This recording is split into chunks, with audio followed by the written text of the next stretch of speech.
Dobar dan, poštovani gledatelji. O nužnosti pružanja pomoći oboljelima od različitih vrsta demencije i članovima njihovih obitelji potrebno je govoriti svakodnevno. Nažalost, medijski i javni prostor ispunjen je dnevno političkim prepucavanjima od kojih nitko nema koristi osim samih aktera. A u tišini svakodnevno se s problemima bori gotovo 90.000 oboljelih i članova njihovih obitelji koji od društva i države imaju minimalnu ili gotovo nikakvu podršku.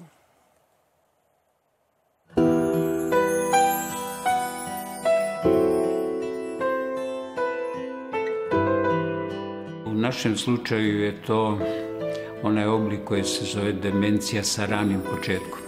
Moja supruga je mlada žena, ona tek sad ima 65 godina. Službenu dijagnozu imamo od 2013. znači 7-8 godina. Nakon početnog šoka i nerazumijevanja, kada je ostao sam uz teško bolesnu suprugu, gospodin Veljko Mijić postao je njezin njegovatelj. Ovo je luda sestra ludog brata Alzheimera i zove se frontalno-temporalna demencija. Krenu halucinacije, krenu ljubomore, krenu agitacije. To je ono kad bolesnika više ne drži mjesto i kad u stvari jedan od načina da oni ispušu tu svoju negativnu energiju je to da neprestalno hodaju jer ili su u pokretu ili traže tako jedno pražnjenje, jer oni u stvari taj dio oni nemaju više osjećaj da su umorni i ne znaju da su umorni. Jel? Stručnu pomoć u kući nemoguće je dobiti bez obzira na novac, jer od tamo iz Slavonije svi su već otišli. Slavonija je prazna, mnogi ljudi odlaze izvan Slavonije, a ova zanimanja kao što su njegovateljice i to specijalizirano medicinsko osoblje, oni najčešće, tolika je potreba za kadrom iz ovih krajeva da vi jednostavno u lokalu više nemate koga angažirati. I onda šta ćete, vi silom postajete njegovatelj koji to mora raditi 24 sata dnevno. I sam suočen s brojnim dijagnozama, gospodin Mijić boji se da ne postane dio crne statistike prema kojoj njegovatelj umre prije oboljelog. Veći strah od toga budi mu pomisao da bi supruga mogla završiti u nekom domu. Vi u jednom trenutku shvatite da ako vi odete, u stvari ko će njoj pomoći? Onda će se desiti ono što je se desilo u ovom skupom domu tu pokraj grada Zagreba. Na naše oči, jedan od vrlo specijaliziranih, slavnih i dovoljno skupih domova koji ima stručne ljude za demenciju i koji ima puno korisnika i štićenika iz toga svijeta bolesnih i dementnih i osoba sa demencijom. Nama se desilo da su je zapustili. Mi smo je preuzeli u teškoj sepsi i za dlaku je zaglavila tamo. Taj dom i dalje radi te skupo naplaćuje usluge. Gospodin Mijić ne želi ga javno prozvati. On je posvećen sebi i pomoći supruzi, svakodnevno suočen s pitanjem kako preživjeti dan. A na to pitanje odgovor je potražio u umjetničkom izražavanju kojemu služi kao barem kratak odmor od svakodnevnog stresa. Ti moraš biti socijalno uključen i angažiran oko svega toga. Tako da kad sam naletio na oglas koji je Hrvatsko društvo likovnih umjetnika imalo u smislu projekta koji se zove Unapređenje kvalitete života osoba starijih od 54 godine, rekao sam odlično. I to je, bio sam vrlo motiviran ući u takav jedan projekt. Gospodin Mijić je bio vrlo aktivan član radionice koju je vodila Sonja Vuk, naša eminentna umjetnica. Zanimljivo je to kako je on zapravo kroz taj rad pretočio svoj život, svoju svakodnevicu i priča nam priču o tome koliko se i na koje načine brine za svoju suprugu, čiji je njegovatelj. Zanimljivost kod njega je da je ta njegova predanost bila tolika da je on zapravo bio spreman dolaziti iz Slavonskog Broda na radionice u Zagreb. Također, budući na tim radionicama se obrađivalo područje i društvenih mreža i novih medija, on je zapravo i svojom Facebook stranicom demonstrirao sve što je naučio i također se javljao i Skype-om na te radionice, tako da je zapravo ostavio dosta veliki trag na toj radionici.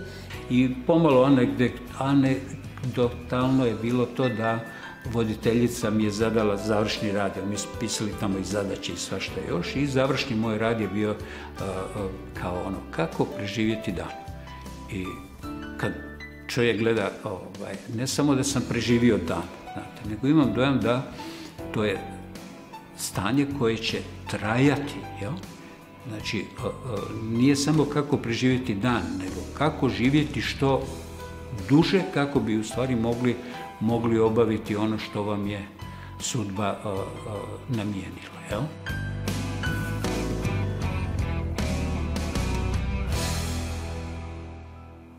Još jednom veliko hvala gospodinu Miću što je s nama podijelio svoju priču, a u njegovo ime veliko hvala i Društvu hrvatskih likovnih umjetnika što je želio da se svakako još jednom naglasi. Pa evo, hvala i njima što su njemu bili u ovim njegovim teškim životnim trenucima u jednom trenutku velika potpora. I također se on uvijek posebno zahvaljuje Hrvatskom društvu odnosno Udruzi za Alzheimerovu bolest, čija je predstavnica danas s nama ovdje, tajnica gospođa Tajana Dajčić. Dobar dan i dobro nam došli. Dobar dan i hvala na pozivu. I s nama je gospođa Zvjezdana Bogdanović, savjetnica ministrice za demografiju, obitelj, mlade i socijalnu politiku. Dobar dan. Dobar dan i vama i svim gledateljima.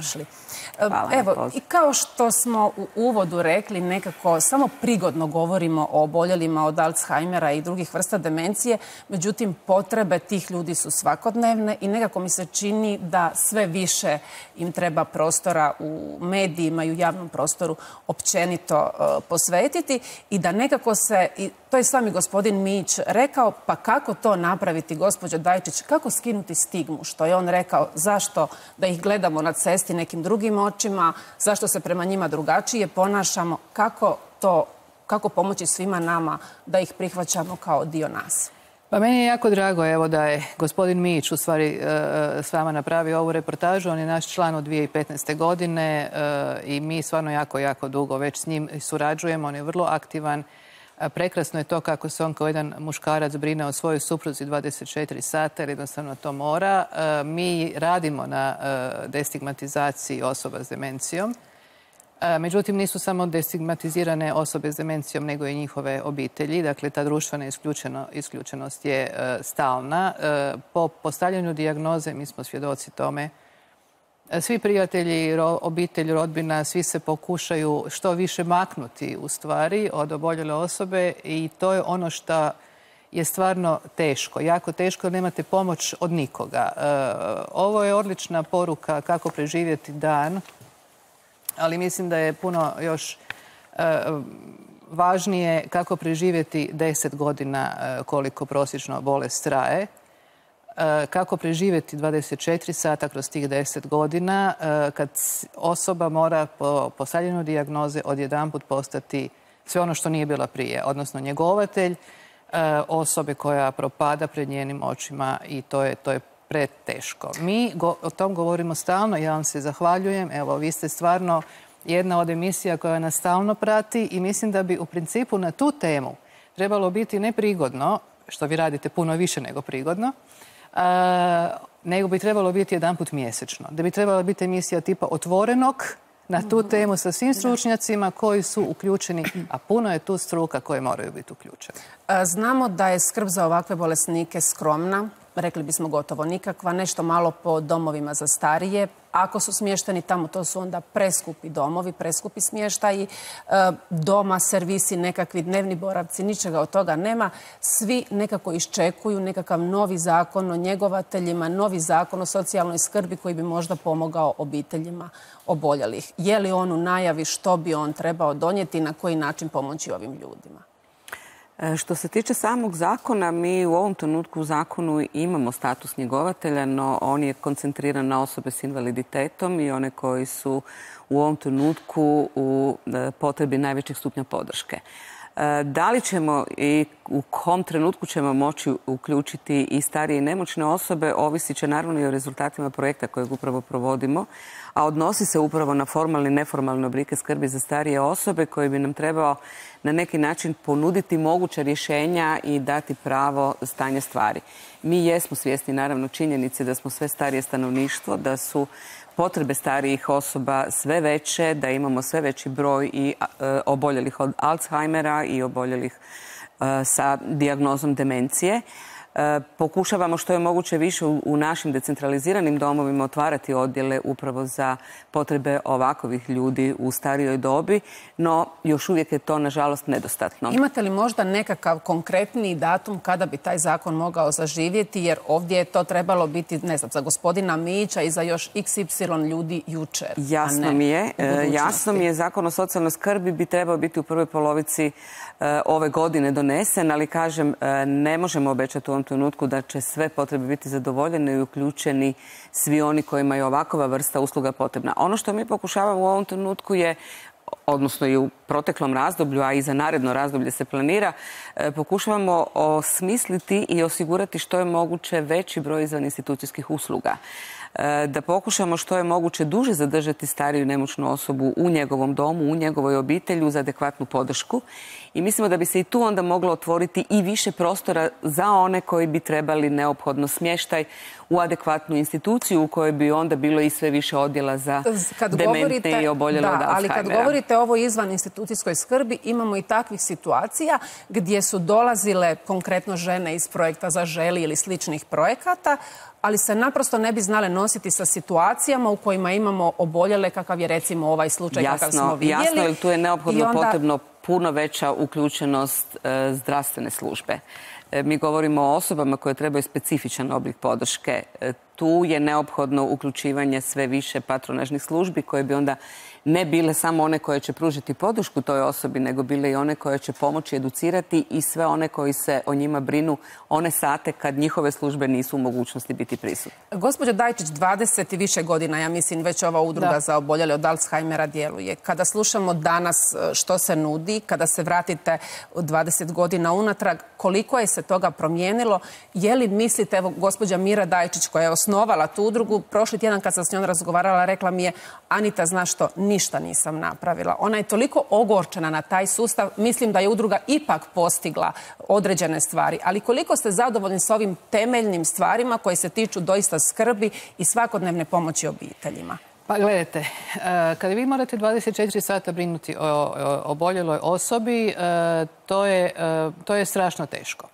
Mi smo 1999. kad smo se osnivali, snimili film U tišini koji je radila baš vaša Hrvatska televizija.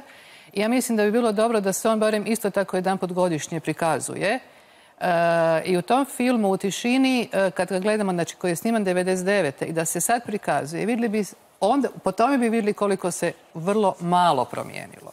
Dakle, pomoć oboljelima i pomoć obitelji, znači pomoć njegovatelju, je mala. Ono što se promijenilo je to što smo mi postali svjesni, što je društvo postalo svjesno da tim ljudima treba pomoć. Što je društvo postalo svjesno da je najbolje za njih da oni ostanu u okrugu svoje obitelji, jer to je nešto što na kraju govori Svjetska zdravstvena organizacija i sve naša i svjetska i evropska udruga, ali je isto tako nužna pomoć toj obitelji, da društvo pomogne toj obitelji, da ona preživi 24 sata. Dakle, to ne može jedna osoba. Zbog toga se i govori da brigu oko jedne oboljele osobe uvijek na svojim leđima nosi obitelj, znači to su 3 do 4 osobe. Pa nemamo samo 100.000 skoro oboljelih, nego imamo još 300.000 njihovih njegovatelja. To je jako veliki broj za Hrvatsku. Ono što je isto tako točno je da je u Zakonu o socijalnoj skrbi koji je donesen prije nekog vremena definiran status. Mi smo se izborili za to da se definira status njegovatelja osobe s demencijom. Međutim, on se priznaje samo supružnicima i to samo do 65. godine života. što imamo jedan veliki nonsens, jer u principu najveći postotak oboljelih još uvijek je poslije 65. godine. Dakle, već se ta prava ne mogu ostvarivati. Znači, dijete ne može ostvariti nikakvo pravo. A uz to dijete ne može uopće ostvariti. Ne može otvoriti bolovanje da ide recimo njegova roditelja. To je nešto što će se u novom zakonu promijeniti. Tu će se proširiti krug onih koji će moći pružati. Na to se ide svakako. Zato sam rekla, promjene neke će zakon donijeti, ali da li će uspjeti pokriti sve potrebe, o tome je teško govoriti. To je teško govoriti. Mislim da bi ono što bi trebalo napraviti je nacionalna strategija borbe protiv demencije i mislim da će to Hrvatska morati napraviti, da će vladajuće strukture morati postati svjesne sve stvarno gorućeg problema. Uz to ih obvezuje i Svjetska zdravstvena organizacija koja je prošle godine donijela globalni plan borbe protiv demencije i koja definira da sve zemlje članice, a i Hrvatska je zemlja članica, do 25. godine moraju imati nacionalnu strategiju. Da, očito nisu u pitanju strategije, zakoni, sve ono što stoji na papiru, ali je provedba u pitanju. Što je s tim, recimo, unatrag godinu, dvije, znam da je bilo govora da će se otvarati dnevni boravci po lokalnim zajednicama koje bi se trebale brinuti o oboljelima od demencije i drugih. Tako je, mi smo upravo radi toga u proteklom natječaju za razvoj širenja mreže usluga u zajednici predvidjeli područje u kojem se osiguralo dosta veliki zapravo iznos sredstava koji bi omogućio upravo otvaranje dnevnih boravaka. Ja vjerujem da ću uskoro krenuti sa potpisivanjem tih ugovora. Nešto se bila rastegnula ta priča. Da. Biću skromna, ali dovoljno samokritična. Iako nije samo naša odgovornost. Ovo nije vrijeme za smijeh i za nažalost nije. Ja vjerujem da će se vrlo skoro početi potpisivati ti ugovori. U ovom trenutku mi je teško govoriti koliko će biti takvih dnevnih boravaka otvoreno upravo kroz taj natječaj, ali već i to područje koje je otvoreno da se koriste sredstva fondova u tu svrhu je dalo dodatnu nadu i dodatan zapravo vjetar u leđa da se krene s tim boravcima i da obitelj može, barem u ono vrijeme dok je na poslu, svog starijeg člana zbrinuti na taj način. Upravo to, jer nekako ono što želimo isto tako govoriti je, a nikad nemamo dovoljno vremena za to, je napomenuti da nije uvijek samo to društvo, ta država, ta institucija, netko ko se treba pobrinuti za tvog roditelja, bližnjega člana obitelji, nego da je ta odgovornost na svima nama. Svi mi trebamo dati dio sebe, baš kao što je jedna gledateljica, ja to doista moram pročitati, a to se tiče doista ovoga zašto ti boravci i ta skrb još jučer nije napravljena. Kaže gospođa ovako, nakon jedne od naših emisija je se javila i rekla: nitko ne spominje u cijeloj priči prava djece skrbnika, već se svuda spominju prava roditelja odgajatelja. Ja konkretno brinem o dvije majke. Jedna ima 93 godine, oboljela od moždanog udara, suprugova majka 84 godine koja je oboljela od Alzheimera. Ja sam bolesna i imam 62 godine. Kako platiti dom za dvije starice? Kako se kvalitetno pobrinuti? Što država pruža takvima koji su napustili posao radi brige o najmilijim starima? Sve su to pitanja koja me muče. To su sva pitanja, to je sukus, čini mi se, nekako svih pitanja starenja u ovoj zemlji koji se ne rješava. Taj nekakav temeljni problem. Nije da se ne rješava, kažem vam, mi doista i status roditelja njegovatelja i status njegovatelja pokušavamo riješiti na najbolji mogući način. Činjenica je da broj ljudi koji koriste taj status je naravno iz dana u dan veći, ne samo iz godine u godinu, nego se kontinuirano povećava. Gotovo 500 ljudi u ovom trenutku koristi status njegovatelja. Kažem, to još uvijek nije dovoljno. Nije dovoljno, ali morate uzeti u obzir i da mi imamo ograničenja financijska, da plan naprosto pokušavamo unutar sredstava koja imamo osigurati što je moguće više usluga koje su potrebne. Korištenjem svih mogućih izvora. Mi nikad nemamo dovoljno vremena za reći sve što bi trebalo i zato sam rekla nećemo više prigodno, nego kao što je rekla gospođa Dajčić, jedan put mjesečno. Tako da evo, gospođo Bogdanović, rezervirajte si neki termin za treću dob i da nam dolazite uvijek sa friškijim i sa boljim informacijama. Hvala vam najljepša što ste bile danas gošće u emisiji.